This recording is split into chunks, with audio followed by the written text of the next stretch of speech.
Hello friend, कैसे आप सभी लोग। उम्मीद है बढ़िया होंगे, खुश होंगे, चकाचक होंगे। आज हम लोग बात करने वाले हैं फिजिक्स के एक बहुत ही शानदार टॉपिक की, जिसका नाम है साउंड, ध्वनि। तो आइए जानते हैं क्या होता है साउंड और किस तरीके से साउंड ट्रेवल करता है। यहाँ से बहुत क्वेश्चन पूछे जाते हैं। एक बहुत ही इंपॉर्टेंट क्वेश्चन पूछा जाता है। आपने सुना होगा कि एक ट्रेन आ रही है, दिख नहीं रही ट्रेन। ट्रेन की पटरी पे आप देखोगे ट्रेन आ रही है, ट्रेन दिख नहीं रही, मगर हमारे घर वाले या बचपन में दोस्त बोलते थे कि क्या पटरी से कान लगाओ तो साउंड आ जाएगा, ट्रेवल हो जाएगा। तो आज ये पता चलेगा कि पटरी से कान क्यों लगवाए जाते थे। ठीक है, चलिए तो आज हम पहले पढ़ते हैं फिर समझते हैं कि आखिर पटरियों से कान क्यों लगवाए जाते। देखिए, अगर हम बात करें साउंड की, साउंड को हिंदी में ध्वनि कहा जाता है। क्या कहते हैं? ध्वनि। और ध्वनि क्या है? देखिए, ध्वनि एक ऊर्जा का ही रूप है। ध्वनि क्या है? एक ऊर्जा ही है। ऊर्जा बोले तो एनर्जी। ठीक है, एनर्जी। ठीक है, अब देखिए हमारे वायुमंडल में या हमारे आसपास क्या होता है। ये मान लो वायु है या कोई भी मीडियम है। वायु मतलब कोई भी मीडियम, पानी हो सकता है, ग्लास हो सकता है। अगर इस मीडियम के कण जो पार्टिकल हैं उनको अगर हम डिस्टरबेंस कर दे, विक्षोभ उसमें उत्पन्न कर दें, डिस्टरबेंस कर दे मतलब जैसे मान लो सरिया था, चुपचाप खड़ा हुआ था, निकल रहे थे, प्लाट बनते हैं तो सरिया निकले रहते हैं। तो बचपन में हम लोग जाते थे, पकड़ खींच देते थे, फिर सरिया करता टन, ऐसा करता था। तो वो जो टन आवाज आती थी वो साउंड। तो हमने क्या करा, वातावरण को, वहां के इन्वायरमेंट को हमने क्या कर दिया, विक्षोभ कर दिया, उसमें डिस्टरबेंस पैदा कर दिया। तो उसकी वजह से एनर्जी जो हमने दी, हमारी एनर्जी वातावरण में ऐसे फैल गई, वो एक आवाज उसने प्रोड्यूस कर दी। ठीक है, अब जैसे मैं कुछ बोल रहा हूं तो आपके कानों तक आवाज आ रही है, इसलिए आ रही है क्योंकि यहाँ पे हवा है और हवा में क्या हो रहा है, विक्षोभ हो रहा है, वेव के फॉर्म में आगे ट्रांसफर हो रहा है जो मैं बोल रहा हूँ। अगर हवा हटा दे तो मैं कुछ भी बोलता रहूंगा तो कुछ सुनाई नहीं देगा। ठीक है, ये याद रखना। तो साउंड क्या है? एक एनर्जी है। और जब इन्वायरमेंट को या किसी मीडियम को हम लोग क्या डिस्टर्बेंस करते हैं तो तब ये वेव के फॉर्म में आगे बढ़ती है। साउंड जो है वो एनर्जी है, वो एनर्जी वेव के फॉर्म में आगे बढ़ती है। और ये किस प्रकार की वेव के फॉर्म में आगे बढ़ती है? मैकेनिकल। ये मैकेनिकल वेव के फॉर्म में चलती है, मैकेनिकल वेव है। मैकेनिकल वेव को यांत्रिकी कहा जाता है, यांत्रिक तरंगे कहा जाता है। यांत्रिक के तरंगों का मतलब होता है जो माध्यम पे निर्भर करती है, माध्यम होना चाहिए। ठीक है, और ये अनुप्रस्थ है कि अनुदैर्ध्य है, इस पे भी कंफ्यूजिंग होता है कि अनुप्रस्थ अनुदैर्ध्य लॉन्गिट्यूडनल है कि ट्रांसवर्स, बोथ, ये दोनों है। साउंड जो है वो दोनों प्रकार की होती है। कभी ये अनुदैर्ध्य की तरह काम करती है, अनुदैर्ध्य, और कभी अनुप्रस्थ। ये कभी कभी क्या, ये मैं बताऊंगा कि कब ये अनुप्रस्थ की तरह काम करती है और कब ये अनुदैर्ध्य की तरह काम करती है, दोनों हम लोग देखेंगे। अभी ये जानो कि जो साउंड है, ध्वनि है, वो क्या है? ऊर्जा है, वो एनर्जी है। और ये यांत्रिक की तरंगे होती है, ये माध्यम पे निर्भर करती है। आइए इसको हम लोग समझते हैं। अब हमारी पीडीएफ पे, पीपीटी पे चलते हैं और आपको समझाने का प्रयास करते हैं। देखिएगा भाई।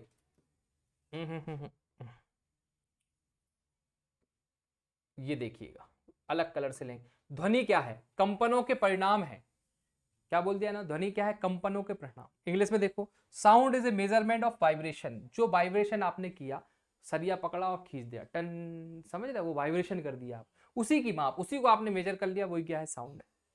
स्त्रोत के द्वारा कंपन पैदा किए जाते हैं। स्त्रोत के, सरिया, सरिया के स्त्रोत है, स्त्रोत के द्वारा, मुंह स्त्रोत है, गला से प्रोड्यूस किए जा रहे हैं। तरंगों के माध्यम से गति करते हुए कारण पटल पर ध्वनि का बोध कराते हैं और वही, उसी से हमें ध्वनि समझने आती है। कंपन यांत्रिक रूप से माध्यम द्वारा संचरित होते हैं, मतलब ये मैकेनिकल होते हैं। कैसे होते हैं? मैकेनिकल, मैकेनिकली ट्रांसमिट होते हैं, आगे बढ़ते हैं, मतलब मैकेनिकली वेव है। ये तरंग के रूप में गमन करती हैं, ये वेव के रूप में आगे बढ़ती है साउंड। यांत्रिक तरंगें हैं, ध्वनि के संचरण के लिए माध्यम की आवश्यकता होती है।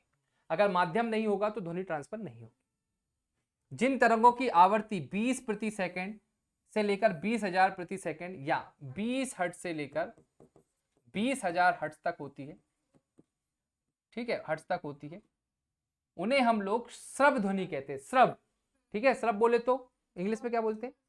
विजिबल, नहीं विजिबल तो देखने होता, ऑडिबल, ऑडिबल जैसे हम ऑडिट कर सकते हैं। तो हमारे जो कान है, भगवान ने इस प्रकार बनाए हैं कि बेटा तुम 20 हर्ट्ज से कम नहीं सुन पाओगे, और 20,000 से ज्यादा नहीं सुन पाओगे। अगर तुम्हें 20,000 से ज्यादा सुनना है तो मेरे पास आना पड़ेगा, ठीक है, तुम मेरे पास आ जाना, मैं सुना दूंगा। अगर आपने 20,000 हर्ट्ज से ज्यादा की ध्वनि सुन ली तो आप सीधे भगवान के पास चले जाओगे, ठीक है, ये ध्यान रखना। तो इन्हें कौन सुन पाता है उनकी भी बात करेंगे, क्योंकि क्वेश्चन पूछा जाता है कि 20 हर्ट्ज से नीचे की ध्वनि कौन सुन पाता है, 20,000 हर्ट्ज से ऊपर की ध्वनि कौन सुन पाता है, वो भी हम लोग देखेंगे।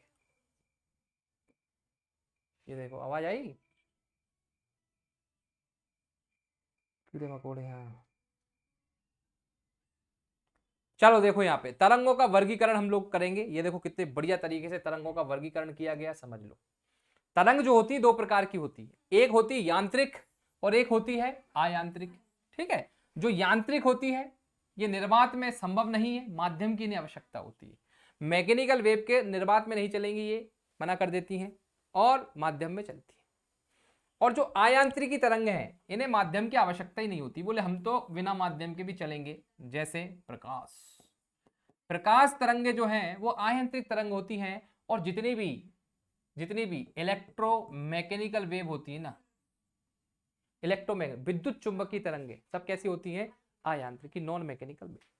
अब देखिए जो यांत्रिक वेव है इसको भी हमने दो भागों में बांट रखा, एक बोला अनुप्रस्थ और एक बोला अनुदैर्घ्य, मतलब लॉन्गिट्यूडनल। अनुदैर्घ्य को क्या बोला जाता है, लॉन्गिट्यूड, और अनुप्रस्थ को क्या बोला जाता है, ट्रांसवर्स। अब ध्यान से देखिएगा इसको ध्यान से देखो। अब अनुप्रस्थ को हम लोग समझेंगे पहले। अनुप्रस्थ मतलब ट्रांसवर्स, या ठोस तथा द्रव की सतह पर चल सकती है। ये मान लो कोई ठोस है या पानी भरा हुआ है तो सतह पर ही चलेंगी, ऊपर ऊपर ऊपर, अंदर नहीं जाएंगी ये, इसलिए इसको अनुप्रस्थ कहते हैं। अंदर चली जाएंगी तो अनुदैर्घ्य हो जाएंगी। देखो यहां पर, या ठोस तथा द्रव की सतह पर चल सकती है, अर्थात सितार, गिटार, वीणा और प्रकाश। डिंग प्रकाश कहां से आ गया यहाँ पर, अच्छा प्रकाश भी होता है एक, प्रकाश अनुप्रस्थ हो सकता है अगर वो यांत्रिकी नहीं है, ठीक है, वो उधर वाला, क्योंकि अयांत्रिकी भी अनुप्रस्थ होती है। तो सितार की आवाज, गिटार टिंग डिंग डिंग, समझेगा। गिटार सुना के बताएं क्या, लेके आना गिटार बाहर से, आना गिटार लेके आओ। सितार, गिटार, वीणा, ठीक है। अब देखिए अनुदैर्घ्य तरंगे क्या होती है। ध्वनि तरंग हवा में अनुदैर्घ्य होती है। अगर मैं बोल रहा हूं तुम्हारे कान तक आ रही है तो आवाज कैसी जा रही है, यांत्रिकी और अनुदैर्घ्य। हवा में कैसी होती है, अनुदैर्घ्य। द्रव की सतह पर अनुप्रस्थ होती है, द्रव की सतह पे देखो अनुप्रस्थ होती है, अभी हमने पढ़ लिया। तथा ठोस के अंदर, द्रव और ठोस के भीतर, मान लो कि पानी भरा भीतर चली गई तो कैसी हो जाती, अनुदैर्घ्य हो जाती है। तथा ठोस के ऊपर अनुप्रस्थ होती, ठोस के ऊपर। एग्जाम्पल, खुला हुआ स्वर तंत्र, शहनाई, टे टे टे टे, बांसुरी, तबला, ढोल, हारमोनियम, ये सब कैसी हैं, अनुदैर्घ्य तरंगे। ये देखो गिटार आ गई, अब सुन के देखना कि कैसी, कहां कहां आवाज जा रही है, आ रहा है। कॉलेज में था तो मुझे भी ऐसा लग रहा था कभी कभी। आपने कॉलेज में देखा है, बड़े बड़े बाल, कुछ पगले टाइप के लड़के होते हैं, गिटार बजाते हैं, लड़कियां चिल्लाती, वाह, क्या कुछ समझने नहीं आता। मुझे तो कुछ समझ नहीं हो क्या रहा है। हमारे कॉलेज में फंक्शन हुआ पहली बार तो एक दो गिटार बना रहे हैं, और मतलब अगले अलग ही चलते हैं, जो गिटार विटार बजाते किसी से बात नहीं करेंगे, और ऐसे गाने गाएंगे इंग्लिश में जो कुछ समझने नहीं आएंगे, और कुछ समझने नहीं आ रहा है, और लड़कियां कैसे चिल्ला रही, वाह क्या हो रहा है, समझ नहीं आ रहा यार ये कर क्या रहा है। तो हम ज्यादा नहीं सुनते थे, निकल लेते थे, ना हमको गिटार समझना बजाना आता था न सुनना आता था। पर ये रहता है कॉलेजों में, रहता है, लगता है कि हमको भी गिटार आना चाहिए। चलो, तो गिटार में कैसा साउंड होगा, अनुप्रस्थ होगा, ठीक है, अनुप्रस्थ मतलब ऊपर ऊपर आवाज आती है। और बीना बजाई है, बीना, शहनाई, टे टे टे टे, ठीक है। शादियों में आपकी जो शहनाई बजती है, शादियों में, तो शादियों में जो शहनाई बजती है वो अनुदैर्घ्य चलती है। तो जिस दिन तुम्हारी शादी हो उस दिन जो शहनाई बजाएगा उसके पास जाके बोलना, तुम्हें पता है कि जो तुम्हारी आवाज जो निकल रही है, जो कानों में पड़ रही है, वो कैसी है, अनुदैर्घ्य है। तबला, बांसुरी वाले से बोल देना, तबला वाले से, ढोल वाले से, हारमोनियम वाले, बीन, डीजे पे नाचू सारी रात सजना, तो जो डीजे है वो कैसी आवाज निकलेगी, अनुधैर्य निकलेगी। ये गाना था डीजे पर नाच, मैं बहुत सुनता था उसको बचपन में, राजस्थानी गाना था, सीडी आती थी सीडी। तुमने सुना है डीजे पर नाचू सारी रात सजना, तो एक ऐसा गाना था एक, तो गाना बहुत चला था वो। तो खुला हुआ स्वर तंत्र, ये सब कैसे होंगी? अनुधैर्य होंगे, पूछा जाता है, याद रखना। और बीणा, गिटार, सितार और ये सब कैसे होते हैं? अनुप्रस्थ। अब देखिए ध्वनि तरंगों को और समझेंगे हम लोग, ध्वनि तरंगों को और देखेंगे। अरे सुन लो अब इधर, ठीक है। अच्छा, जो जल तरंगे होती हैं, जल वाटर वेव, ये भी कैसी होती है? अनुधैर्य होती है। पानी में अगर साउंड आ रहा है, पानी की मतलब पानी में हमने पत्थर फेंका ऐसे, ऐसा घूम घूमता है, जल में जो तरंग उत्पन्न होती है वो कैसी होती है? अनुधैर्य होती है। अब देखो ध्वनि तरंगों को 3 भागों में बांट दिया हमने, 4 भागों में बांट दिया, ठीक है। 3 भागों में तुमने सुन रखा हो, हमने 4 में बांट दिया। तो अब सुन लो, अब श्रव तरंगे, श्रव तरंगे, पराश्रव तरंगे और अति ध्वनि तरंगे, अति ध्वनि तरंगे, ठीक है, अति ध्वनि। तो यहां पे देखिएगा, अब श्रव को कहा जाता है इंफ्रासोनिक, इंफ्रासोनिक, इंफ्रा मतलब ऐसा सोनिक जो तुम सुन ही नहीं पाओ, आवृत्ति 20 हर्ट्ज से कम होना चाहिए, मनुष्य के कान इसे नहीं सुन सकते। जैसे भूकंपीय तरंगे, अगर भूकंप आने वाला है तो हम नहीं सुन पाएंगे, ठीक है। और कुत्ते सुन लेते हैं और फट से उड़ जाते हैं, वो एकदम सो रहा है अपन एकदम, इसको क्या हो गया, हम लोग बोलते भूत आ गए, आत्मा। अब देखो 20 हर्ट्ज से श्रव तरंगे होती हैं, सोनिक ऑडिबल वेव जिन्हें कहा जाता है, मनुष्य के कान से सुना जा सकता है, मनुष्य के कान से इन्हें सुना जा सकता है।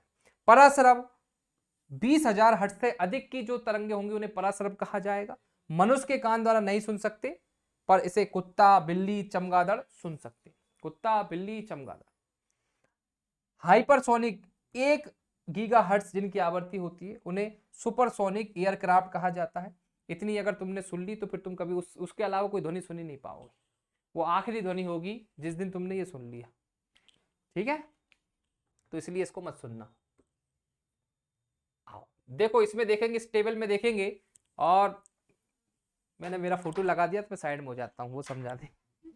देखो वो क्या बता रहा है, इसको ध्यान से देखो आप लोग।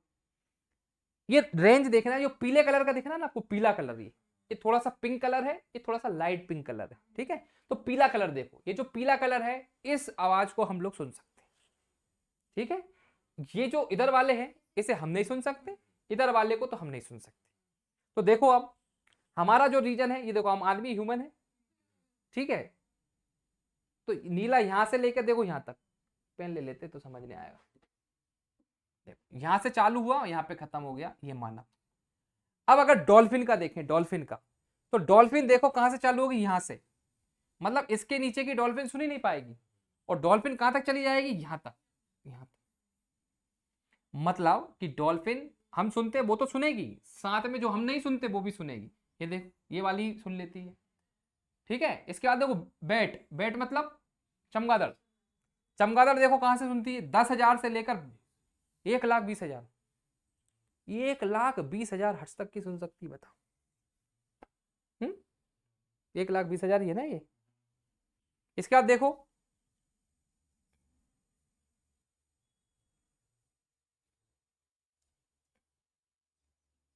और सुनो, एक और चीज सुनना कि हम निकालते कितने हर्ट्ज की, ये सुनने, नीला वाला जो है सुनने वाली है, हियरिंग, निकाल कितने, जब हम बोलते हैं ना तो 85 हर्ट्ज से लेकर 1100 हर्ट्ज तक ही चिल्ला सकते हैं।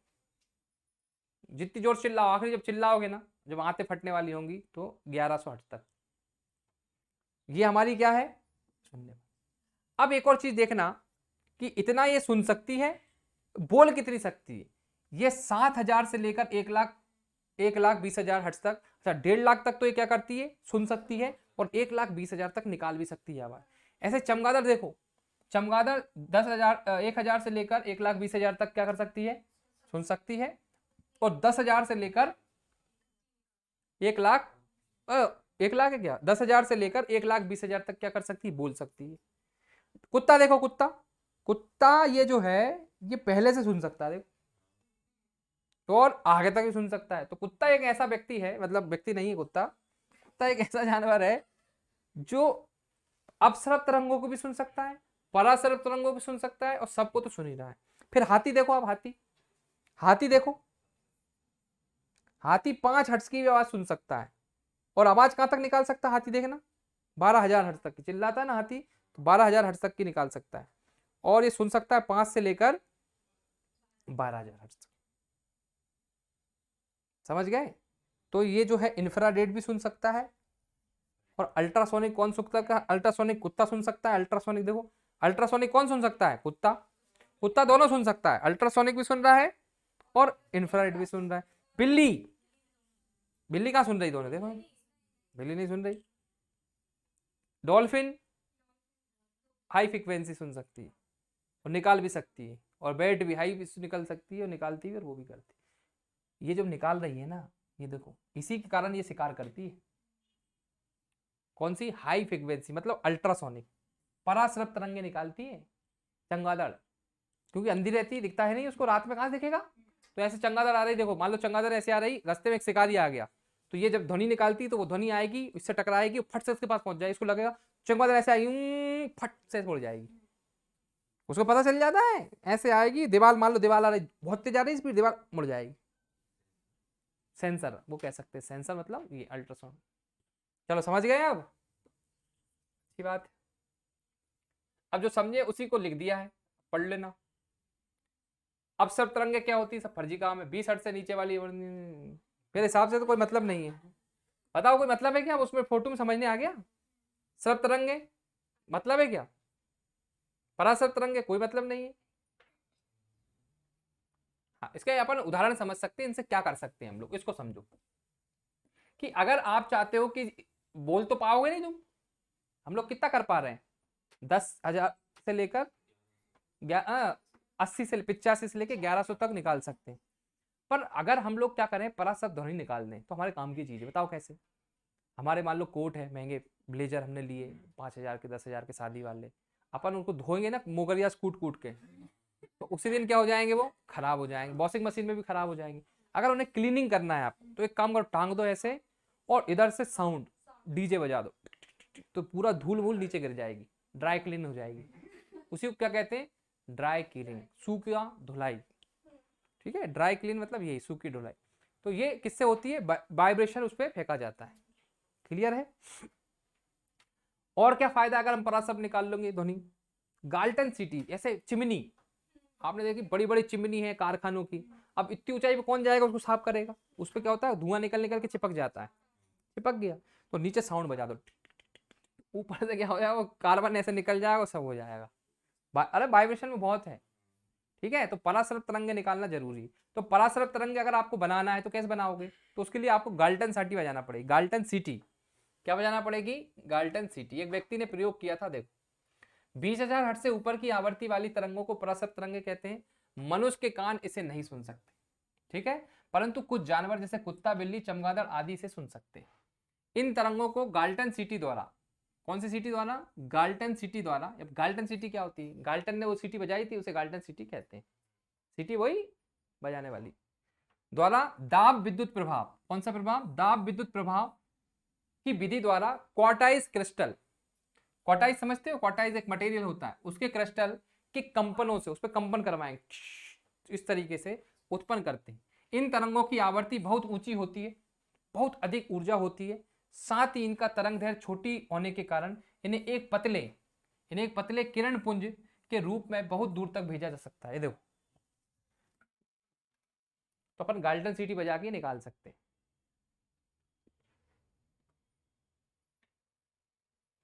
अब पराश्रव तरंगों के उपयोग क्या करो? तुमने बजा ली गाल्टन सिटी से, ये देखो कितने सारे उपयोग आप यहाँ पे देख पा रहे होगे। देखो इधर, संकेत भेजने के लिए, अगर आपको संकेत पहुंचाना है दूर तक तो आप इसका इस्तेमाल कर सकते हैं। समुद्र की गहराई का पता लगाने में कर सकते हैं। समुद्र की गहराई कैसे पता लगा लोगे? आओ देखो सिखाते हैं। मोनिका इधर देखो, यहां से तुमने गाल्टन सिटी बजाई, ठीक है, यहां से तरंग जाएगी, आखिरी में समुद्र खत्म हो गया, वहां से टकराएगी, टकरा के लौट के आ जाएगी। तुम टाइम नोट कर लेना, कितने सेकंड लगे सर? 2 सेकंड लगे। ठीक है, तुम्हें फार्मूला था, चाल बराबर दूरी बटे समय। अब ये पराश्रव तरंग है, इसकी चाल हमें पता है, साउंड की चाल जनरली 330 या 320 किलोमीटर प्रति सेकंड होती है, 1 सेकंड में इतने किलोमीटर जाती है। तो चाल तुम्हारे पास है, समय तुमने निकाल लिया, दूरी निकाल लेना। इस वाले फार्मूले चाल बराबर दूरी बटे समय से निकाल पाओगे? ये फिक्स रहती है, डिपेंड करती है अलग अलग। फिर देखेंगे अपन, इसका साउंड भी देखेंगे, इसकी चाल कितनी होती है। तो कीमती कपड़े, वायुयान तथा घड़ियों के पुर्जों को साफ करने में कीमती कपड़े, जिसको आप मोगरे से नहीं कोटना चाहो इससे कर लो। कल कारखानों की चिमनियों को काले खटाने, दूध के अंदर हानिकारक जीवाणु को नष्ट करने में। दूध रखा है तुम्हारे पास, तो जो अपने पास वो आता है दूध अमूल का या किसी का भी दूध आता है पन्नी में, 2 प्रकार के दूध होते हैं, दोनों प्रकार के ये शुद्ध करके होके आते हैं कि उसमें पन्नी में जो आता है ना। अब जैसे मान लो कि अपने को एक दूध वाला देख के आ रहा डबरे में, तो रास्ते में वो क्या डाल रहा है उसमें, कोई पता नहीं, कुछ भी डाल सकता है। सरफ से दूध बना लेते हैं कुछ लोग आजकल, साबुन वाबुन लगा के, झाग वाला, ठीक है। मगर ये जो पैकेट में दूध आते हैं इनको फिल्टर करके पहुंचाया जाता है, मतलब इसमें जो कीटाणु विटाणु जो भी हैं, जीवाणु, सबको नष्ट करके, तो किससे करते हैं, इसी से, पराशक्त तरंगों से, ठीक है। ये याद रखना, पौष्टिकरण लिखा रहता है उस पर, पौष्टिकरण, ठीक है, पौष्टिकरण किया जाता है। गांठिया रोग के उपचार एवं मस्तिष्क के ट्यूमर का पता लगा। अगर मस्तिष्क में ट्यूमर है तो ये नहीं तरंगों को पहुंचाते, पराशक्त तरंगों। तो इतने सारे उपयोग हैं, ये आप याद रखना 6। अब ध्वनि की चाल की बात करें भाई, ध्वनि की चाल किस चाल से चलती है, ये बहुत इंपॉर्टेंट यहां से पूछा जाता है। माध्यम में ध्वनि की चाल भिन्न भिन्न होती है, अलग अलग माध्यम में अलग अलग होगी। पानी में अलग होगी, कांच में अलग होगी, हवा में अलग होगी, वायु में अलग होगी, निर्वात में होगी नहीं। माध्यम में ध्वनि की चाल मुख्यतः माध्यम की प्रत्यास्थता तथा घनत्व पर निर्भर करती है। जैसे देखो, ये भी माध्यम है, ठीक है, ये भी माध्यम है, मतलब इसमें अणु पास पास में है, इसमें थोड़े दूर दूर है। तो जितने पास पास में अणु होंगे, जैसे ठोस, आप ठोस में देखो एक ही जगह पर करोड़ों अणु है। फिर लिक्विड, लिक्विड में थोड़े दूर दूर है, गैस में और दूर है। 1 किलो गैस, सोचो 1 किलो गैस तो नहीं, मतलब 1 ग्राम गैस भी अपन उस पूरे कमरे में भर सकते हैं। 15 किलो, 15 किलो रहती है ना गैस जो आती है अपन लेते हैं, 15 किलो रहती है। 15 किलो गैस इतने से सिलेंडर में भर देते हैं, इतने से सिलेंडर 15 किलो गैस भरा रही कि नहीं, उसी ढक्कन खोल देना आज जाके घर पे, तो वही गैस पूरे कमरे में भरा जाएगी, वही गैस पूरे घर में भरा जाएगी, वही गैस पूरे मोहल्ले में भरा जाएगी। तो गैस का क्या होती है, दूर फैलती है, गैस दूर फैलती है कि नहीं, मतलब ज्यादा जगह आयतन घेरती है, उसके अणु दूर दूर हो जाते हैं। लिक्विड के पास पास में होते हैं, ठोस के और पास में होते हैं। तो यहां पर जो ध्वनि की चाल होगी सबसे ज्यादा किस में होगी, ठोस में, फिर लिक्विड में, फिर गैस में, ठीक है, याद रखना। देखो ये प्रत्यास्थता और घनत्व पर निर्भर करती है। ध्वनि की चाल सबसे अधिक ठोस में होती है, उसके बाद द्रव में होती है, उसके बाद गैस में होती है, ठीक है, याद रखना।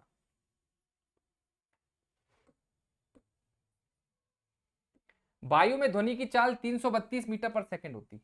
मैंने किलोमीटर पर सेकंड कर दिया था ना, गड़बड़ कर दी मैंने, बताना चाहिए था। 332 मीटर पर सेकंड होती है किसमें, ध्वनि में, ध्वनि में नहीं, वायु में ध्वनि की चाल कितनी होती है, 332 मीटर पर सेकंड। जल में ध्वनि की चाल होती है 1483 मीटर पर सेकंड, और ध्वनि की चाल होती है 5100 मीटर पर सेकंड, किसमें, लोहे में, है 5130 मीटर पर सेकंड। देख लो अब कितना अंतर आ रहा है।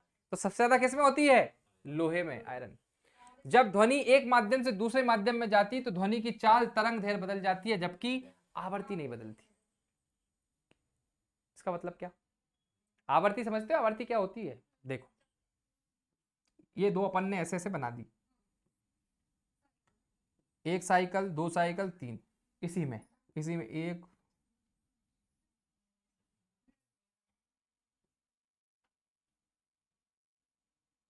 अब बताओ आवृत्ति किसकी ज्यादा है, नीचे वाले। 1 सेकंड में जितने जो चक्कर लगाएगी वो आवृत्ति है, पर सेकंड में कितने चक्कर लगा रहा है, तो नीचे की आवृत्ति ज्यादा है। तो ये क्या कह रहे हैं, 2 तरंगे लो, ये इस तरीके से गई, यहां पे पानी में गई, क्या गई, पानी में। तो यहां पे देखो 1 चक्कर, 2 चक्कर हो रहा है कंप्लीट, सिर्फ 2 चक्कर हो रहे हैं। तो ये बोल रहा है जब पानी में आप जाओगे ना तो 2 ही चक्कर होंगे, पर कैसे होंगे, यही 2 चक्कर, 1 2, मतलब बड़े बड़े हो जाएंगे चक्कर, चक्कर बड़े बड़े हो जाएंगे पर 2 ही रहेंगे, मतलब आवृत्ति नहीं बदलेगी, चक्कर मतलब जितने चक्कर बाहर थे हवा में थे उतने चक्कर अंदर होंगे, पर तरंग दैर्घ्य बढ़ जाएगी। तरंग दैर्घ्य मतलब उनकी लंबाई बदल जाएगी। तो एक माध्यम से दूसरे माध्यम में जाने पे क्या हो जाता, आवर्ती नहीं बदलती, तरंग दैर्घ्य बदल जाती, वेवलेंथ क्या हो जाती, चेंज हो जाती, पर फ्रीक्वेंसी कांट चेंज। प्रश्न पूछा जाता है, याद रखना। तीव्रता, माध्यम के किसी बिंदु पर ध्वनि की तीव्रता। अब तीव्रता क्या होती है, तीव्रता क्या होती है बताओ।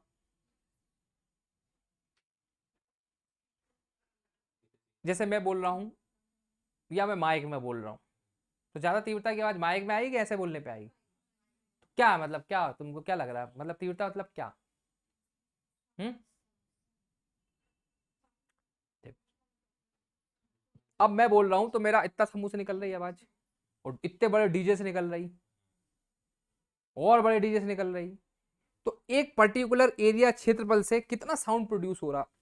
देखो यहां पर समझो, माध्यम के किसी बिंदु पर ध्वनि की तीव्रता, उस बिंदु पर एकांक क्षेत्रफल, उस बिंदु के एकांक क्षेत्रफल, मतलब एकांक क्षेत्रफल मतलब 1 मीटर स्क्वायर क्षेत्र ले लो या 1 सेंटीमीटर ले लो, एकांक क्षेत्रफल से प्रति सेकंड तल के लंबवत गुजरने वाली ऊर्जा के बराबर होती है। मतलब ऊर्जा, कितनी ऊर्जा की निकल रही, एक metre second, 1 metre second square या 1 मीटर स्क्वायर भी हम लोग कह सकते हैं। ध्वनि की तीव्रता व्यक्त करने का मात्रक होता है bel, Graham Bell, Graham Bell ने बनाया, hello friend, hello Graham Bell, वही बेल। तो तीव्रता हम लोग किस में मेजर करते हैं, बेल में, ठीक है। ध्वनि की निरपेक्ष तीव्रता को वाट पर मीटर, वाट पर मीटर स्क्वायर, वाट पर मीटर स्क्वायर या वाट मीटर, ये माइनस आएगा, में व्यक्त किया जाता है। और बेल एक बड़ा मात्रक होता है, बेल जो है ना एक बड़ा मात्रक है, बहुत ज्यादा ध्वनि, 1 मीटर स्क्वायर बहुत होता है बेल, इसलिए हम लोग डेसी बेल कहते हैं। बेल ना कह के डेसी बेल, बेल तो बहुत बड़ी ध्वनि हो गई, बहुत 10-15 डीजे बजाओगे तब बेल वाली आवाज आएगी, ठीक है। व्यवहार में इससे छोटा मात्रक होता है डेसीबेल। क्या होता है, डेसीबल, डेसीबल या बेल को हम डेसीबल कह देते हैं। तो डेसीबल डीबी से शो करते हैं, जो बेल का 10वां हिस्सा होता है, जो बेल है उसका 10वां हिस्सा। ध्वनि की तीव्रता स्रोत से दूर के वर्ग के व्युत्क्रमानुपाती होती है। ध्वनि की जो तीव्रता है ना, यहाँ पे लिख दे, हाँ लिख दे, जो ध्वनि की तीव्रता आई है वो किसके, दूरी के वर्ग के व्युत्क्रमानुपाती होती है, वर्ग के व्युत्क्रमानुपाती। I is proportional, inversely proportional to 1/r²। ध्वनि की तीव्रता स्रोत से दूरी के वर्ग के व्युत्क्रमानुपाती, आयाम के वर्ग के अनुपाती, जो आयाम है ना उसके आयाम के वर्ग के अनुक्रमानुपाती, मतलब जो आई है ना वो a² के ऐसे होगी और आई जो होगी ऐसे होगी, ठीक है। आवर्ती के वर्ग को अनुक्रमानुपाती तथा माध्यम के घनत्व के अनुक्रमानुपाती होती है, और ये आयाम के वर्ग के अनुक्रमानुपाती, आवर्ती के वर्ग के भी अनुक्रमानुपाती होती है, तथा माध्यम के घनत्व के भी क्या होती है, अनुक्रमानुपाती होती है। मतलब बहुत सारी चीजों पे डिपेंड करती है। इसका मतलब है कि माध्यम का घनत्व बढ़ाएंगे तो तीव्रता बढ़ जाएगी, आवर्ती बढ़ाएंगे तो तीव्रता बढ़ जाएगी, आयाम बढ़ाएंगे तो तीव्रता बढ़ जाएगी, दूरी बढ़ाएंगे तो घट जाएगी। दो, मान लो यहां से बज रहा है तुम वहां तक सुन रहे हो तो अलग आवाज आएगी, मैं 1 किलोमीटर दूर चला जाऊंगा फिर अलग आवाज कम हो जाएगी ना, तो यही बोल रहा है। अब देखो, किसी माध्यम में ध्वनि की चाल आवर्ती पर निर्भर नहीं करती, क्योंकि आवर्ती तो चेंज ही नहीं हो रही, जो चेंज हो रहा है वो तरंग दैर्घ्य चेंज हो रही। ध्वनि की चाल पर दाब का क्या प्रभाव पड़ता है, मान लो दाब बढ़ा दो आप तो क्या प्रभाव पड़ेगा, ध्वनि की चाल पर दाब का कोई प्रभाव नहीं पड़ता, अर्थात दाब घटाने या बढ़ाने पर ध्वनि की चाल अपरिवर्तित होती है। ये ध्यान रखना, दाब मतलब प्रेशर का कोई प्रभाव नहीं पड़ता है ध्वनि पर। अब देखो, अलग अलग माध्यम में अलग अलग चाल होती है। जैसे कार्बन डाइऑक्साइड में ध्वनि की चाल कितनी होती है, 260। वायु में कितनी होती है, 332। भाप में कितनी होती है, देखो भाप में पानी मिल गया, बढ़ गई। एल्कोहल में, दारू में 1213। हाइड्रोजन में, पारा में, जल में, समुद्री जल में, लोहा, कांच, सबसे ज्यादा एल्यूमिनियम में होती 6420। अगर ऑप्शन में लोहा भी है और साथ में एल्यूमिनियम में है तो सबसे ज्यादा क्या लगाओगे, एल्यूमिनियम में कितनी होती है 6420, लोहे में कितनी होती है 5130, और कांच में लोहे से ज्यादा होती है, कांच में, ठीक है, लोहे से ज्यादा कांच में होती है और कांच से ज्यादा एल्यूमिनियम में होती है, याद रखना। ध्वनि की चाल पर आर्द्रता का क्या प्रभाव है, ये देखो वही क्वेश्चन, आर्द्रता बरसात के दिनों में। नमी युक्त वायु का घनत्व शुष्क वायु के घनत्व से कम होता है, अतः शुष्क वायु की अपेक्षा नमी युक्त वायु में ध्वनि की चाल अधिक होती है, ठीक है। तो ध्यान रखना बरसात के दिनों में दूर तक आवाज आती है इसी गुण के कारण। ध्वनि के लक्षण, ध्वनि के मुख्य 3 लक्षण होते हैं। प्रॉपर्टी, गुण क्या होते हैं प्रॉपर्टी, एक इसकी प्रबलता, एक इसका तारत्व और दूसरा गुणता। क्वालिटी, क्वालिटी, तारत्व मतलब पिच, और प्रबलता मतलब लाउडनेस, लाउडनेस। ठीक है, तो एक है इसका लाउडनेस, प्रबलता मतलब लाउडनेस, कितनी लाउड आ रही है, पिच क्या है इसकी, और क्वालिटी क्या है। आओ एक एक करके समझते हैं। प्रबलता क्या होती है, लाउडनेस। प्रबलता ध्वनि का अभिलक्षण है जिसके कारण कोई भी ध्वनि तेज या मंद सुनाई देती है। ध्वनि की प्रबलता स्तर व्यक्त करने का मात्रक फोन होता है। फोन, अरे हेडफोन में अगर गाना सुन रहे हो तो तुम कम ज्यादा कर सकते हो, तो वही लाउडनेस है, कितनी तेज आ रही है कि नहीं आ रही, लाउडनेस कम कर दो भैया। रिमोट से टीवी के बंद कर देते हो ज्यादा, तो वो लाउडनेस होती है। प्रबलता का ध्वनि में तीव्रता में क्या संबंध है, ठीक है, प्रबलता जो है वो लॉग आई, आई मतलब क्या, ध्वनि की तीव्रता, उसके गुणनफल के बराबर हो है। ये गलत लिखा है,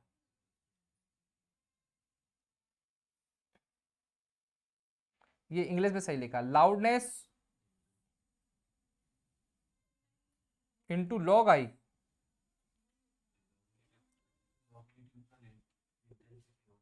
लॉन्गिट्यूडनल इंटेंसिटी, इंग्लिश में पढ़ लेते हैं क्या है, relation between loudness and intensity of sound. ऐसा कुछ नहीं है, कुछ गड़बड़ लिखा गया कुछ, ठीक है, कुछ गड़बड़ लिखा गया, इसको हटाओ, अपन बाद में देखेंगे। ठीक है, इस पर कुछ गड़बड़ हो गया, 1 मिनट में देख लेता हूँ क्या गड़बड़ हुआ।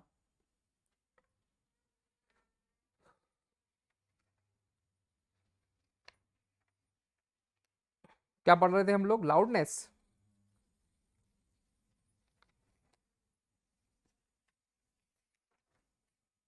हम्म,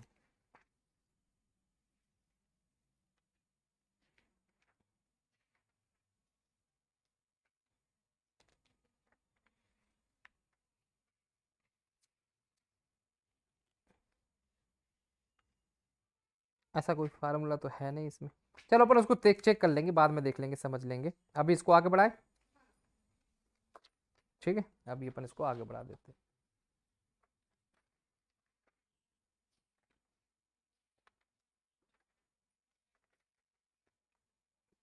तो क्या टाइपिंग मिस्टेक हो गई, उसमें क्या लिखना चाह रहा है वो मुझे एकदम से याद भी नहीं आ रहा फार्मूला।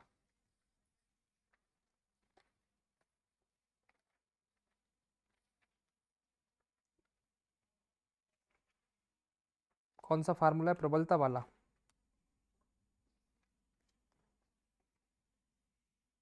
चलो उसको बाद में देखेंगे, मिल नहीं रहा। ठीक है, तो ये फार्मूले की जरूरत भी नहीं है, और ये प्रबलता और ध्वनि का जो संबंध है मैं आपको नेक्स्ट क्लास में बता दूँ। बस प्रबलता को व्यक्त करने के लिए हम लोग फोन का इस्तेमाल करते हैं, फोन।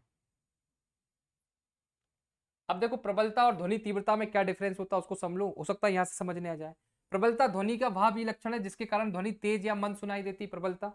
और तीव्रता क्या होती है, ध्वनि की तीव्रता ध्वनि की ऊर्जा का भाव परिणाम है जो ध्वनि के संचरण की दिशा के लंबवत खींचे गए इकाई क्षेत्रफल के प्रति सेकंड गुजरती है। ये अलग चीज है, ये ऊर्जा की बात कर रहा है, प्रति सेकंड कितना, और ये कम और ज्यादा, मतलब तीव्रता से कम ज्यादा पता नहीं चलता। प्रबलता चेतना संबंधित होती है, चेतना, और ये तीव्रता वस्तुनिष्ठ होती है। प्रबलता को मापा नहीं जा सकता, प्रबलता को मापा नहीं जा सकता, तीव्रता को हम लोग माप सकते हैं। ठीक है, जैसे देखो कहने का मतलब है कि मैं बोल रहा हूं, तो ये मेरी बोलने हो सकता है तुम चारों पांचों में से किसी को बहुत तेज लग रही हो, किसी को कम लग रही है, होता है कि नहीं होता, तो किसी के लिए ज्यादा है किसी के लिए कम है, तो उसे कैसे मापोगे आप। हो सकता है कि कोई मच्छर की आवाज से मर जाए, है। अगर आपको विश्वास नहीं हो तो आप मच्छरदानी में सोना और एक मच्छर ले आना वहां कहीं, आप रात भर सो नहीं पाओगे, मच्छर पिन कान पे ही आके करेगा पिन, तो इसको आप माप नहीं सकते। प्रबलता सुनने वाले के कान की सुगढ़ता पर निर्भर करती है कि तुम्हारा कान कितना अच्छा है। ध्वनि तो उतनी आ रही, तुम्हारा कान खराब है तो तुमको भैया आवाज नहीं आएगी। ध्वनि की तीव्रता सुनने वाले के कानों की सुगढ़ता पर निर्भर नहीं करती, जितनी आ रही उतनी आएगी, कान से कोई लेना देना नहीं, मगर ये कान पे निर्भर करती है।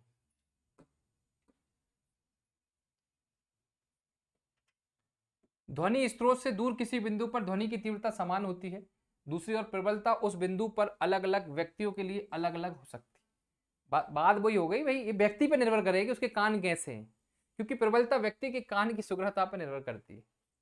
ठीक है, तुम्हारा कान ही खराब है तो तुमको आवाज नहीं आएगी।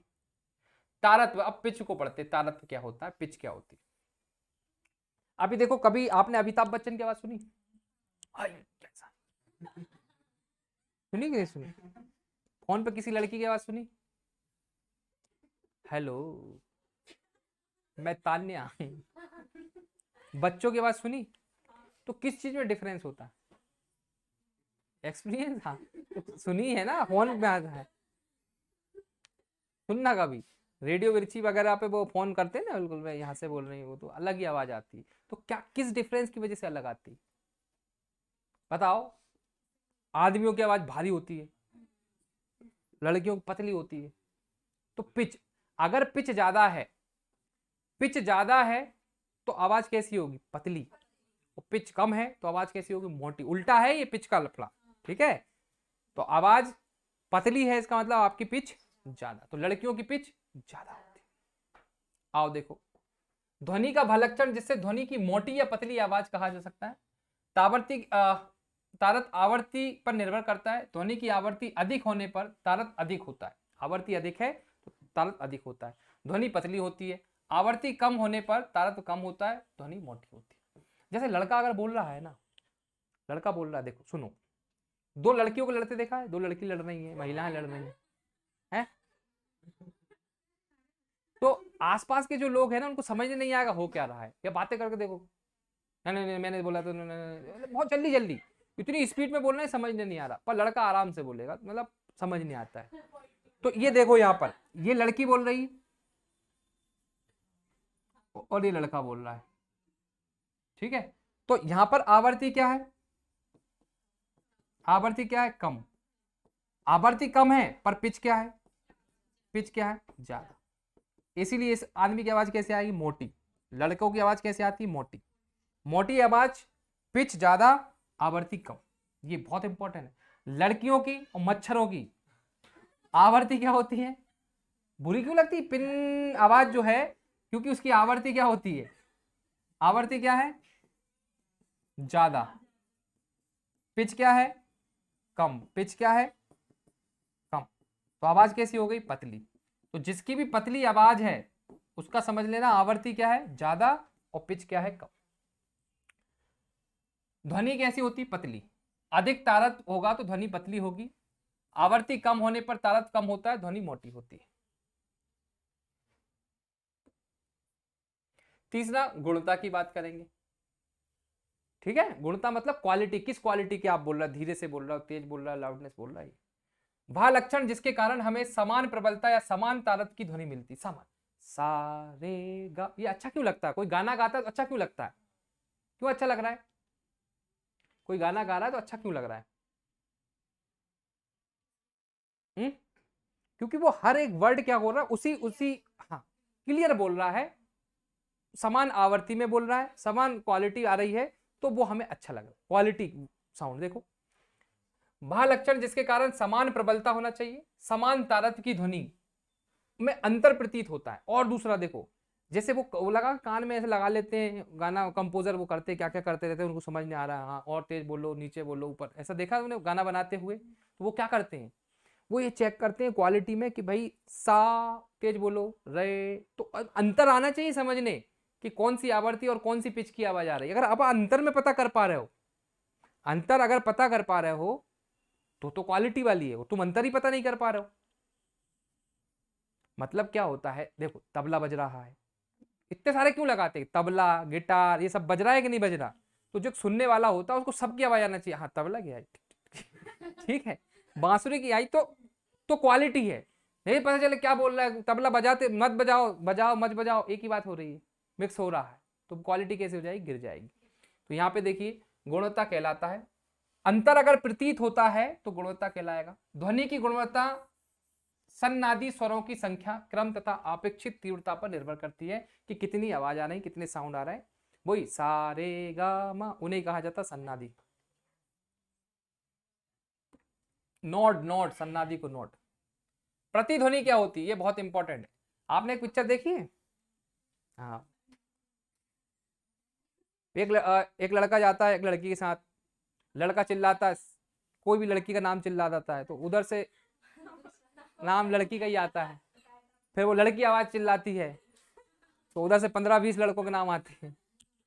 तो नहीं पिक्चर कौन सी है मैंने बताया, अरे पिक्चर का नाम याद नहीं आ रहा, अक्षय कुमार की रहती है शायद। तो कहने का मतलब प्रतिध्वनि, जब पहाड़ों पे जाते हैं तो पहाड़ों पे जब हम लोग चिल्लाते हैं तो हमारी आवाज रिटर्न होती है। आवाज रिटर्न होना, आवाज तो यहां पर भी रिटर्न हो रही है कि जब सामने दीवार में चिल्ला रहा हूं ना तो मेरी ध्वनि इसमें जा रही, दीवार में टकरा कर वापस से मेरे कान में आ रही, पर मुझे सुनाई नहीं दे रही। बताओ क्यों है? नहीं आ रही है, उसके पहले तुमने बोल दिया तो तुम्हारी आ गई। अगर मैं 17 मीटर दूर होता इस दीवार से, कितने मीटर, 17 मीटर दूर होता और फिर मैं चिल्लाता तो आवाज क्या होती, प्रॉपर मेरे कान में जाती, क्योंकि हमारा कान जो एक साउंड है उसके इतने सेकंड बाद दूसरा सुन पाता है। जैसे कोई गाना बज रहा है उसको डबल स्पीड पे कर लो, तुम टेबल पे कर लो, फिर सुन पाओगे क्या बोल रहा है। क्यों? क्योंकि हमारे कान की कैपेसिटी है कि इतना सुन पाएगा, फिर इसके बाद दूसरी चीज आना चाहिए। तो यहाँ पे देखो, जब ध्वनि तरंगें दूर स्थित किसी दृढ़ टावर या पहाड़ से टकराकर परावर्त होती हैं, बट टकरा कर वापस आती है, तो उसी को क्या कहते हैं, प्रतिध्वनि कहते हैं। अंग्रेजी में से क्या कहते हैं, इको कहते हैं, इको। अब इको सुनने के लिए देखिए श्रोता और परावर्तक सतह के बीच न्यूनतम दूरी 17 मीटर होना चाहिए, न्यूनतम, इससे ज्यादा हो चल जाए। कान पर ध्वनि का प्रभाव सेकंड 1/10 सेकंड तक रहता है। बात समझ लो, 1/10 सेकंड तक प्रभाव रहता है। इसका क्या मतलब है, कान पर ध्वनि का प्रभाव जो होता है सेकंड का 1/10 सेकंड तक ही रहता है। इसके पहले कोई ध्वनि आ गई तो पल्ले नहीं पड़ेगा, इसके बाद आ गई तो हम सुनाई देंगे। सेकंड का 1/10 हिस्सा, जैसे मान लो 1 सेकंड हुआ, उसके और सेकंड ही मान लो, अब मैं जहां से बोल रहा हूं ना तो वो 1 सेकंड के पहले ही आ रहा है, उस हिस्से से पहले ही आ रहा है, तो मैं सुन नहीं पा रहा हूं। पर उसके बाद 1/10 सेकंड के बाद अगर कोई ध्वनि आएगी तो मुझे वो प्रॉपर सुनाई देगी। इसलिए पहाड़ों पर जब हम चिल्लाते हैं तो हमारा ही नाम या जिसका भी नाम हमें सुनाई देता है, उसे क्या कहते हैं, इको कहते हैं, इको। ध्वनि के अपवर्तन के कारण ध्वनि दिन की अपेक्षा रात में अधिक दूर तक सुनाई देती है। ओ मैडम देखो सुनो, ध्वनि के अपवर्तन के कारण, किसके कारण, अपवर्तन के कारण, ठीक है, रिफ्रैक्शन के कारण दिन की अपेक्षा रात में अधिक दूरी तक सुनाई देती है। इसलिए अगर कोई रात में चिल्ला रहा है तो दूर तक आवाज जाएगी, और दिन में चिल्ला रहा है तो कब चिल्लाना चाहिए, कब मानेगा, दिन में चिल्लाना चाहिए कि रात में, डिपेंड करता है सर, डिपेंड करता है कि हम सुनवाना चाहते हैं कि नहीं सुनवाना चाह रहे हैं। अगर सुनवाना चाह रहे हैं, दूर तक आवाज आए तो रात में चिल्लाओ, और नहीं सुनवाना चाह रहे हैं तो दिन में चिल्लाओ, ठीक है। अनुनाद क्या होता है, ये बहुत खतरनाक चीज है। मौलिका तुमने सुना है कि कभी कोई बारात जाती है तो कहते हैं भैया ये बारात जो निकल रही है ये पुल पे से नहीं जाएगी, क्योंकि ये जो नदी, जो कुंवारी नदी है, नदी कैसी है, कुंवारी है, और ये बुरा मान जाएगी, तुमको डुबा देगी। सुना है, नहीं सुना? अनुनाद कहते हैं उसे। देखो अनुनाद क्या होता है, सुनो देखो, अरे सुनो, ब्रिज जो होता है ना, ब्रिज कैसे बनता है, ब्रिज, ब्रिज दिखता नहीं है पर वो थोड़ा बहुत हिलता रहता है, ठीक है, तो उसकी भी एक आवृत्ति रहती है, ऐसी आवृत्ति, ठीक है। और जो तुम ढोल बजाते जा रहे हो, डीजे बजाते जा रहे हो, तो उसकी भी एक आवृत्ति रहती है। क्या रहती है, आवृत्ति। अगर क्या हो गया, वो आवृत्ति और ये आवृत्ति मिल गई तो ऐसी वेव उठने लगेंगी, और जो आपका जो वो बना था, क्या बोलते हैं उसको, ब्रिज बना था, उस ब्रिज से बोल रखा था भैया तुम इतने ऊपर जा सकते हो और इतने नीचे जा सकते हो, इतने ऊपर इतने नीचे, मगर ये पहले वेव इतना जाता था हमेशा, इसकी मैक्सिमम लिमिट ये थी, पर अब हमने भी ढोल बजा दिए तो दोनों मिलके ये यहां तक पहुंच गया, तो वो टूट गया। इसलिए मना करते हैं कि कदम ताल चलाते हुए नहीं जाओगे पुल पे से, ढोल बजाते नहीं जाओगे, डीजे बजाते नहीं जाओगे, नहीं तो पुल टूट जाएगा। लोग मानते नहीं थे, तो इसलिए क्या बोल दिया, नदी कुंवारी है और तुम जाओगे ब्रिज टूट जाएगा। देखो यहां पर, जब किसी वस्तु के कंपन की स्वाभाविक आवृत्ति किसी चाल बल के कंपन की आवृत्ति के बराबर हो जाती है तो वह वस्तु को अधिक आयाम देती है। आयाम मतलब यही, इसे को आयाम बोलते हैं, ऊपर नीचे कंपन करने लगती है, और इस घटना को क्या कहते हैं, अनुनाद कहते हैं। उस अनुनाद की वजह से क्या हो जाता है, ब्रिज टूट जाता है। और इसी अनुनाद की वजह से घर में अगर तुमने डीजे बजा दिया या रेडियो तेज कर दिया तो कांच के बर्तन चटक जाते। और एक कार्टून आता था, 4 बजे दूरदर्शन पर, नहीं DD2 पर।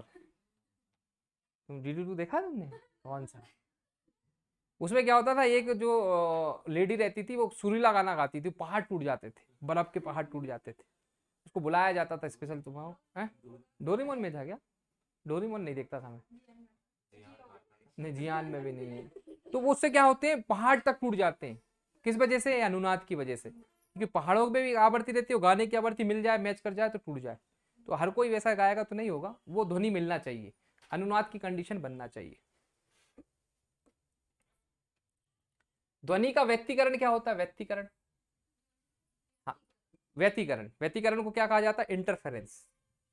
इंटरफेरेंस क्या होता है? कभी कभी दो ध्वनि एक साथ आ रही तो हम समझ ही नहीं पाते कि कौन सी ध्वनि आ रही। पापा और मम्मी ने एक साथ चिल्लाया, पता ही नहीं किसने चिल्लाया। या तो पता चल जाएगा, या कभी कभी दो तरंगे क्या होती है, एक दूसरे को खत्म भी कर देती है, या उनके आयाम को बढ़ा देती हैं। या तो देखो, ऐसी ध्वनि निकल रही थी और एक कोई ऐसी ध्वनि निकल जाए, तो ये तो उनको क्या कर देंगी? बढ़ा देंगी। मगर एक ऐसी ध्वनि की चाल निकल रही थी, फिर एक ऐसी निकल जाए, तो यहाँ पे खत्म कर देती है एक दूसरे को, इधर जाएगी फिर इधर से खत्म कर देंगी। ठीक है, तो इस घटना को कहते हैं व्यक्तीकरण। देखो, जब समान आवर्ती या समान आयाम की दो ध्वनि तरंग एक साथ किसी बिंदु पर पहुंचती हैं, तो उस बिंदु पर ध्वनि की ऊर्जा पुनः वितरण हो जाती है। इस घटना को ध्वनि का व्यक्तीकरण कहते हैं। यदि दोनों तरंगे उस बिंदु पर एक साथ एक ही कला में पहुंचती है तो ध्वनि की तीव्रता अधिकतम होगी और इसे संपोषी व्यक्तीकरण कहेंगे। यदि दोनों तरंगे विपरीत कला में पहुंचती है तो वो न्यूनतम हो जाएगी और इसे विनाशी कहते हैं। तो ये विनाशी हो गई। देखो, एक ही समय में यहां से निकली, ऐसी गई, और एक और इसी समय में ऐसी गई, तो ये तो एक दूसरे को सपोर्ट करेंगी। अरे यहां से एक दारू पीने वाला निकला और एक बिना दारू पीने वाला निकला, तो क्या होगा? और दोनों दारू पीने वाले निकले तो क्या होगा? मिलकर और ज्यादा पिएंगे, हो सकता है वो कम कर दें। तो यही वाली कहा है। तो दोनों जा रही, दोनों एक ही जगह से निकल रही हैं, एक ही जगह से ध्वनि ध्वनि दो निकल रही, या तो वो एक दूसरे का क्या करेंगी? बढ़ा देंगी, या एक दूसरे को खत्म कर देंगी। खत्म कर देंगे तो क्या बोलेंगे? विनाशी व्यक्तीकरण। और बढ़ा देंगे तो क्या बोलेंगे? संपोषी। कहां गया संपोषी? संपोधि नहीं होता, संपोषी होता है। ठीक है, वापिस से देखो यहां पर, पढ़ो इसको, एक बार पढ़ोगे समझ नहीं आएगा। जब समान आवर्ती या आयाम की, इंग्लिश में पढ़ो ज्यादा समझ नहीं आएगा। When two sound waves of same frequency और एम्पलीट्यूड, दोनों सेम होना चाहिए, आवर्ती और आयाम, reach at A point simultaneously. Simultaneous मतलब एक के बाद, पहले एक पहुंची फिर दूसरी पहुंची। ठीक है, the sound energy gets redistributed at that point. Redistributed मतलब इंग्लिश में देखेंगे, वितरण। क्या हो जाता है? पुनः वितरण। ध्वनि का पुनः वितरण हो जाता है, और ध्वनि इधर उधर, मतलब अंटी थी और एक और मार दी उचक जाएगी, ऐसा ही कुछ हो रहा है। समझो बात को, क्या हो जाएगा? Redistributed at that point. This phenomena is called interference of sound. This phenomena को हम लोग क्या कहते हैं? इंटरफेरेंस ऑफ साउंड कहते हैं। Both the waves reach at that point the same phase, then the intensity of sound is maximum. Intensity बढ़ जाएगी। This is called additive interference. Add हो गया उसमें। If both the waves reach at opposite phase, then the intensity is minimum. There is called distributed interference. दो प्रकार के होते हैं, या तो बढ़ाएगा या विनाश करेगा या संपोष करेगा। ध्वनि का विवर्तन क्या होता है? ध्वनि का विवर्तन, डायफ्रैक्शन ऑफ साउंड। ध्वनि की एक तरंग 1 मीटर की कोटि का होती है। यदि इस कोटि का कोई भी अवरोध ध्वनि के मार्ग में आता है तो ध्वनि, देखो समझो सिंपल सी बात है, या तो गेट पूरे बंद करो, या गेट थोड़ा सा तुमने खोल दिया, तुम यहां से बोलोगे तो गेट से टकरा के बाहर बाहर चली जाएगी आवाज। बात समझ रहे हो? जो आवाज होती है वो धारदार चीजों से टकरा कर क्या हो जाती है? उसका मुड़ जाना और दूर तक पहुंच जाना। इसी घटना को क्या कहते हैं? विवर्तन कहते हैं। देखिए, the wavelength of sound is of the order of 1 metre. Wavelength कितनी होना चाहिए? 1 मीटर। अगर 1 मीटर है, therefore when a obstacle of same type of comes in the path of sound, the sound travel further away from the edge of the obstacle. This is phenomenon is called the diffraction of the। देखो यहां से sound आ रहा था, यहां से जिल चिल्ला रहा है, जैक यहां से चिल्ला रहा है, देखो यहां से चिल्ला रहा है, तो यहां तक कैसे पहुंच गए? तो ये टकरा के यहां पहुंच गए। अरे साउंड आता तो सीधे सीधे निकल जाता कि नहीं? तो यहां कैसे पहुंच रहा है? इससे टकरा। इसी घटना को क्या कहते हैं? देख, ध्वनि का ध्वनि का तरंग दैर्घ्य 1 मीटर की कोटि का होता है, अतः जब इसी कोटि का कोई अवरोध ध्वनि के मार्ग में आ जाता है, अरे कोई इससे कम कोटि का होगा तो कैसे टकराएगा, वो तो निकल के चली जाएगी।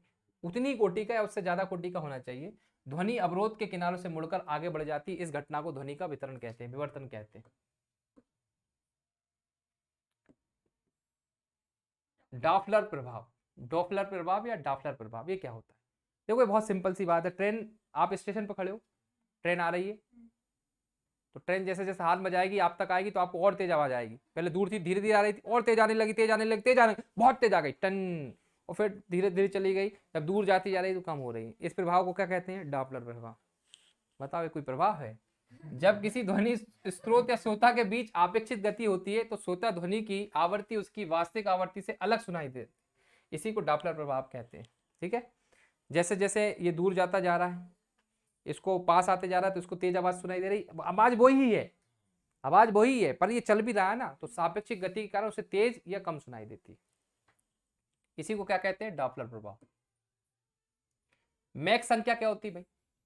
अब मैक संख्या क्या है? एक रेशो है, एक हमने संख्या बना ली एक, ठीक है, उससे हम पता लगा लेते हैं कि कुछ चीज हमारे पास ऐसी होती है जो ध्वनि से, भाई ध्वनि की चाल तो हमने मान ली 330 मीटर पर सेकेंड, अगर ध्वनि की चाल से कोई तेज चल रहा है या ध्वनि की चाल से कोई धीरे चल रहा है, जैसे मान लो ध्वनि की चाल से कोई धीरे चल रहा है तो क्या बोलेंगे? सबसोनिक स्पीड है भैया इसकी। ध्वनि की चाल से जैसे चल रहा है तो बोले सुपरसोनिक स्पीड। तो ये कैसे डिसाइड होता है? मैक नंबर से। आओ देखो, मैक नंबर क्या होता है? एक रेशो है। मैक नंबर क्या है? एक रेशो। ऑब्जेक्ट की स्पीड मतलब इस प्लेन की स्पीड अपॉन में स्पीड ऑफ साउंड, इसकी स्पीड से साउंड की स्पीड को हमने क्या कर दिया? भाग दे दिया, और क्या आ गया? एक आ गया। क्या आ गया? एक। तो उसे कहेंगे हम लोग ट्रांजिशन मैक, ट्रांजिशन मैक। अगर एक से कम हो गया तो क्या बोलेंगे? सबसोनिक। एक से ज्यादा हो गया तो क्या बोलेंगे? सुपरसोनिक है। एक से अच्छा कम है, एक से ज्यादा, हाँ, एक से ज्यादा हो गया तो क्या बोलेंगे? सुपरसोनिक। और 5 से ज्यादा हो गया तो क्या बोलेंगे? हाइपरसोनिक। तो ये जो प्लेन उड़ रहा है ये, इसे हाइपरसोनिक प्लेन कहा जाता है। ये जो उड़ रहा है इसे क्या कहते हैं? सुपरसोनिक। ये उड़ रहा है इसे क्या कहते हैं?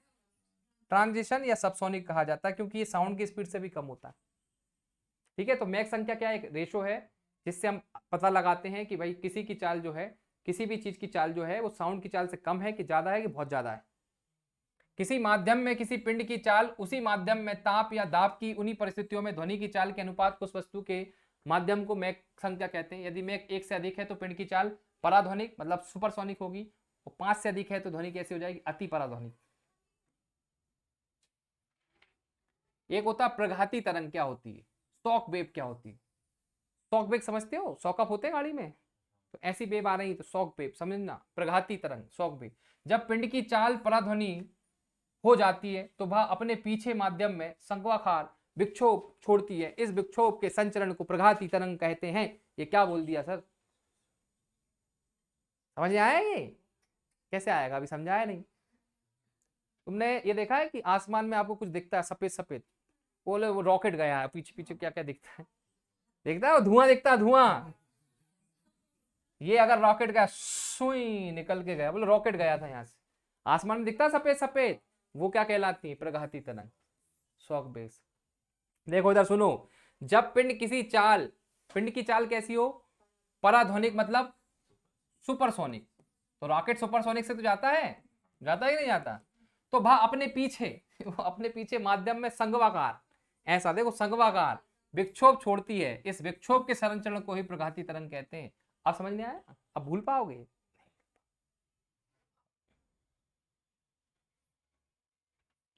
चलो क्या पढ़ते ही रहोगे? अब छुट्टी और क्या। ठीक है, तो दोस्तों उम्मीद है कि आपको साउंड समझ में आया होगा। इसको 1-2 बार वीडियो को देखना, पिच क्या होती है, ध्वनि क्या है, आवर्ती क्या है, फ्रीक्वेंसी क्या है, 2-4 बार देखोगे, एमसीक्यू क्वेश्चन लगाएंगे, फिर समझ में आ जाएगा। फिर भी समझ में नहीं आएगा तो फिर नेक्स्ट लेक्चर में आपके सब डाउट क्लियर कर देंगे। चलिए मिलते हैं नेक्स्ट लेक्चर में, जब तक के लिए जय हिंद, जय Bharat, thank you so much, bye bye, take care.